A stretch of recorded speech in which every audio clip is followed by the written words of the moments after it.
Diversity officers are all the rage these days, even in the military. But do they really help with troop cohesion, really? Or just consume military with identity politics? What about preparedness? Congressman Chip Roy is hiding in the Capitol right now to discuss his Restoring Military Focus Act. So I want to talk to you real quick about your legislation, because and I'm very glad that you're doing this. It's a bill to remove U.S. military's diversity officer positions, which, I mean, I don't know how that contributes to any kind of military preparedness. And we have a lot of wokery going on in the military, and meanwhile, everything that we read, we need to actually catch up with some stuff in the Pacific. Your thoughts?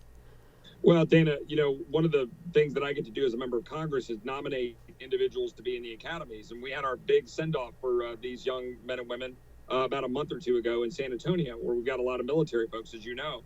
And, the one thing every parent came to me and said is that you've got to stop this woke stuff in the military, because they said it's going to endanger my son or daughter, depending on the situation.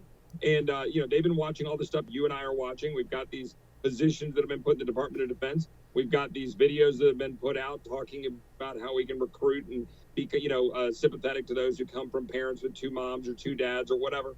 And we're spending literally millions of dollars in positions and focus on critical race theory and all of this woke training. And look, I mean, our military is supposed to be about killing people and destroying things when called upon to do so. And we need to be training them to do that. And I talked to the veterans throughout my community, and none of them want us to be a woke military. So we introduced legislation to eliminate this chief diversity officer. We don't need this. We just need to be focused on training men and women to do the job of defending the United States of America. And that's what I'm going to continue to push to do.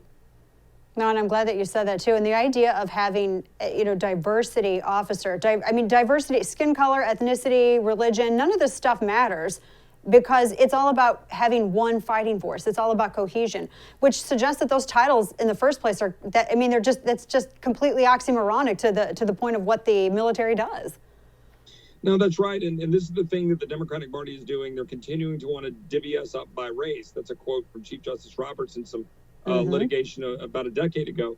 And that's their purpose, right? The whole reason for critical race theory is to purposely divide us by race. You know that, I know that, because we study it. But, most Americans are going about their daily life, and their kids go to school and they take them to a baseball game, or they got to go to work or whatever. They don't study all this stuff. And then suddenly they see during this pandemic, wait a minute, my kids are getting trained to hate America. My kids are getting trained to hate their race. My kids are being trained to actually be, racist, to think in race terms. And I was looking at this, not to interrupt you, but I was looking at this United States Operations Command, one of the appointments, Richard Torres Estrada. You've talked about this. That's one of those CDOs, Chief Diversity Officer. He came under fire in March.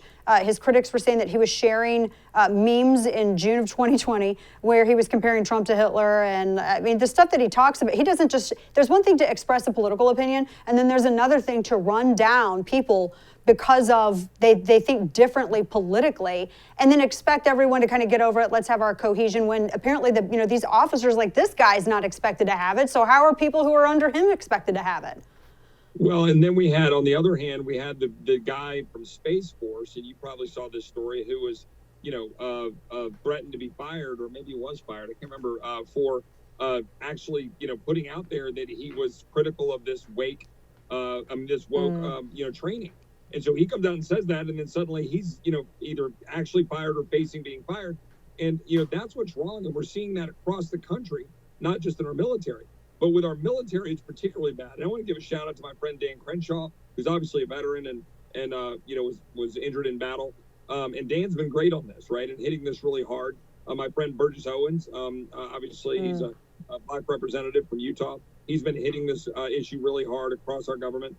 Dan Bishop from North Carolina. There's a lot of us focusing on it, and particularly in our military, but also our schools. And we've just got to take this stuff back, Dan. I mean, we've hit the limit.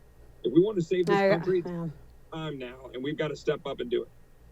Yeah, last quick thing for you. I really appreciated your remarks on the floor the other day.